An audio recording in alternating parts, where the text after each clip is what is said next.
Hello guys नमस्ते welcome back to my channel सेफ म चमुसी ओके आज पनि मैले तपाईहरुको लागि भनेर एउटा नयाँ रेसिपी लिएर आएको छु। आज हामी स्पेशली यो हाम्रो कोरोना भाइरसले गर्दाखेरि हामी घरमा बसिरहेका छौं। अब घरमा बसेको बेलामा चाहिँ यो टाइमलाई चाहिँ हामी युटिलाइज गरौँ भनेर चाहिँ मैले तपाईहरुको लागि एउटा भनेर घरैमा पाइने स्पाइसेसहरु घरैमा पाइने सामानहरु राखेर चाहिँ एउटा मैले तपाईहरुको लागि भनेर एउटा नयाँ रेसिपी लिएर आएको छु।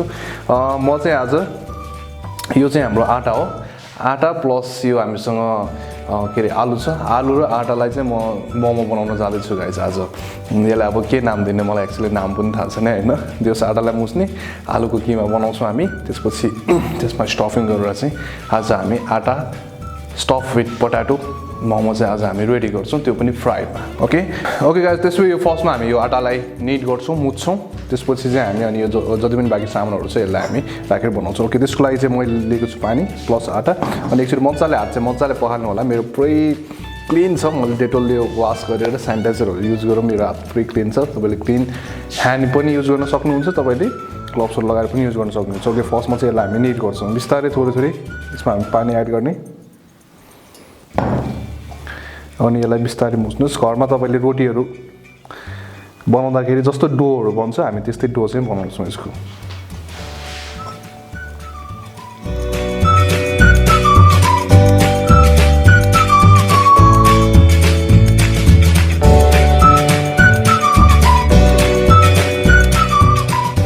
ओके गाइस अब हाम्रो पिठो पनि रेडी भइसकेको छ। अब चाहिँ हामी किमा रेडी गर्छौं। यो चाहिँ मैले आलुलाई मज्जाले बोइल गरेर सानो पिसमा म्याश गरेर राखेको छु। अब चाहिँ यसमा हामी स्पाइसेसहरु एड गर्छौं। नर्मली तपाईले घरमा पाउने स्पाइसेसहरु चाहिँ हामी यसमा एड गर्छौं। ओके गाइस थोरै मैले कोरिएन्डर लिएको छु अलिकति फ्लेभर टेस्टहरु एनहान्स गराउनको लागि। त्यसपछि हामीसँग छ थोरै फुटेको खुर्सानीको धुलो। अब यो कतिको पिरो खानुहुन्छ तपाईले एड गर्न सक्नुहुन्छ। म चाहिँ यो सबै नै एड गर्दैछु। अलिकति पिरो खानु पर्छ, जिउ पनि हिट हुन्छ। ओके त्यसपछि हामीसँग छ थोरै बेसारको धुलो, थोरै धनिया, ओके अनि थोरै सल्ट।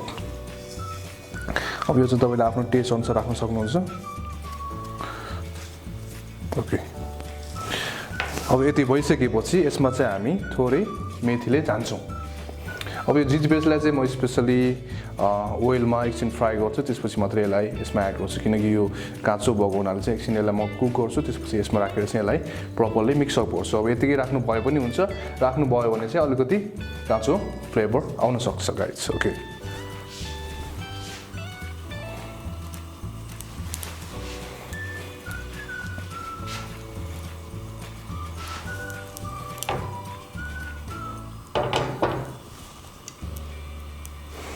ओके गाइस यो हाम्रो ओइल पनि हिट भइसकेको छ। अब त्यसपछि यसमा थोरै हामीसँग मेथी छ, मेथीलाई म यसमा फुराउँछु मजाले क्र्याकल। त्यसपछि हामी यसमा एड गर्छौं जिजी पेस्ट। एकचोटी यसलाई मजाले फुराउनु दिउँ। कलर आइसकेको छ। अब यसमा एड गर्छु म थोरै जिजी पेस्ट, सबै नै हाल्दिउँ। वाउ बिस्तारै चलाउँदै हामी थोरै बेसार चाहिँ म यसैमा एड गर्छु। ओके अब यो जुन यो छानेको तेल छ यो सबै चाहिँ हामी यसमा एड गर्छौं। वाउ अब यसको फ्लेभर टेस्टहरु सबै मजाको आउँछ। जुन यो छानेको तेल हालिसकेपछि दामी नै आउँछ यसको फ्लेभर र टेस्ट चाहिँ। ओके अब यति भइसकेपछि यसलाई चाहिँ हामी एकचोटी मजाले मुछ्छौं। जुन हाम्रो यो मोमोको किमाहरु बनाउँदाखेरि हामी मसलाहरु राखेर मुछ्छौं नि त्यसरी नै यसलाई हामी मुछ्छौं एकछिन मजाले। हेर्दै खाउँ लाग्छ मलाई यतिकै भोलि।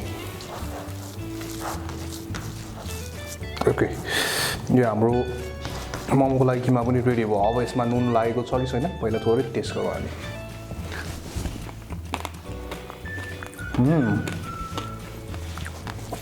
दामी।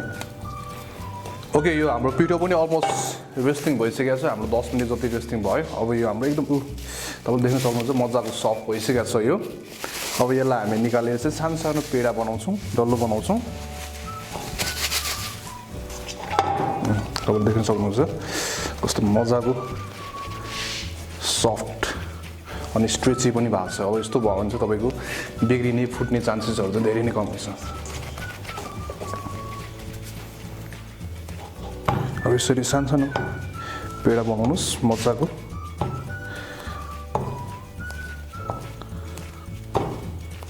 ओके गाइस, अब यति भइसकेपछि यसलाई चाहिँ हामी एकचोटि मजाले बेल्छौँ।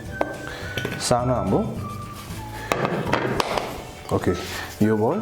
यसलाई एकचोटि मजाले थिच्नुहोस्, त्यसपछि बेल्नाले मजाले रोटी बेला जस्तो बेल्न सक्नुहोस्।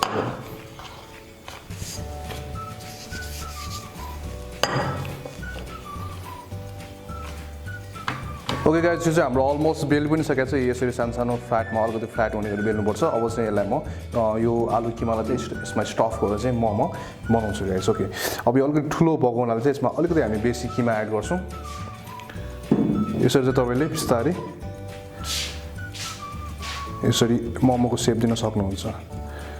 ओके वाह। ओके, अब यसको लागि चाहिँ जस्ट सिम्पली तपाईँले यसरी यो बेलेको लिनुहोस्, त्यसपछि यसमा तपाईँले किमाहरू एड गर्न सक्नुहुन्छ। अब तपाईँले जस्तो सेपको बनाए पनि हुन्छ। अब म चाहिँ अलिकति सजिलोको लागि चाहिँ गोलो मोमो बनाउन जाँदैछु। सिम्पली यसलाई जस्ट एट्याच गर्दै तपाईँले लान सक्नुहुन्छ। ओके, यो चाहिँ हाम्रो ठुलो मोमो भयो। अब यसरी नै हामी सबै मोमो बनाउँछ यसरी नै। यो चाहिँ हाम्रो अब मार्केटमा पाइने भन्दा पनि ट्रिपल साइज चाहिँ ठुलो छ यो। ओके, यो चाहिँ हाम्रो आलु मोमो। ओके गाइस, यो चाहिँ हाम्रो अलमोस्ट मोमो पनि दामी बनिसकेको छ। हेर्नुहोस् कस्तो दामी मोमो बनेको छ हाम्रो। ओके गाइस, यो हाम्रो मोमो पनि रेडी भइसकेको छ। हाम्रो ओइल पनि अलमोस्ट दामी हिट भइसकेको छ गाइस। ओके, अब यो चाहिँ म यसमा 1 बाई 1 राखेर चाहिँ डिप फ्राई गर्छु बिस्तारै। ओके, यो चाहिँ हाम्रो अलमोस्ट राम्ररी फ्राई पनि भइसकेको छ। तपाईँले देख्न सक्नुहुन्छ कस्तो राम्रो गोल्डन ब्राउन कलर आइसकेको छ। यो हाम्रो बाहिरको स्किन मात्र कुक गर्नुपर्ने हो, भित्र हाम्रो सबै कुराहरू कुक नै छ। त्यो भएको हुनाले यसलाई धेरै टाइम पनि लाग्दैन कुक गर्नको लागि। ओके, अब यसलाई चाहिँ म निकाल्न जाँदैछु। वाउ, कस्तो दामी राम्रो कलर प्लस टेन्सरको दामी सेपमा पनि बसेको छ हाम्रो आलु fried momo. Oh look at this guys. Okay, हाम्रो यो फ्राइड मोमो आलु फ्राइड मोमो पनि रेडी भयो। ओके गाइस, यो हाम्रो आलु फ्राइड मोमो पनि अलमोस्ट फ्राइड गर्नु सकिसकेको छ। मजाको कलर आएको छ र मजाको सेप एन्ड साइज पनि त्यही अनुसारको छ। अब चाहिँ यसलाई म सिम्पली प्लेटिङ गर्छु। अब यसको लागि चाहिँ मैले आज डिपिङ ससको रूपमा चाहिँ मैले थोरै टोमेटो केचप लिएको छु, टोमेटो सस। अब यसलाई चाहिँ हामी एकछिन मिलाएर राख्छौँ। अब यतिकै खाँदा पनि हुन्छ, अलिकति मिलाएर खानुभयो भने अलिकति खानुको मजा पनि छुट्टै आउँछ। त्यो भएको हुनाले थोरै हामी प्लेटिङ गर्छौँ। सिम्पल अब घरमा जे सामानहरू पाइन्छ तपाईँले त्यहीबाट पनि बनाउन सक्नुहुन्छ र त्यही अनुसार प्लेटिङ पनि गर्न सक्नुहुन्छ। ओके गाइज, फाइनली यो चाहिँ हाम्रो आलु फ्राइड मोमो, यो पनि होल विथ फ्लोरबाट। ओके गाइज, अब यसलाई म टेस्ट गर्न जाँदैछु। लुक एट दिस गाइज, कस्तो मजाको छ।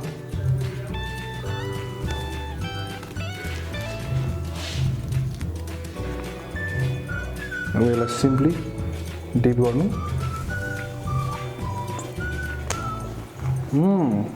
It's great man. जुन यो बाहिर यसको बाहिर चाहिँ केचपको टेस्ट अनि भित्र चाहिँ जुन यो किमाको मसलाको टेस्ट छ नि दामी कम्बिनेसन मिलेको छ गाइस। ओके, सही मिठो भएको छ गाइस।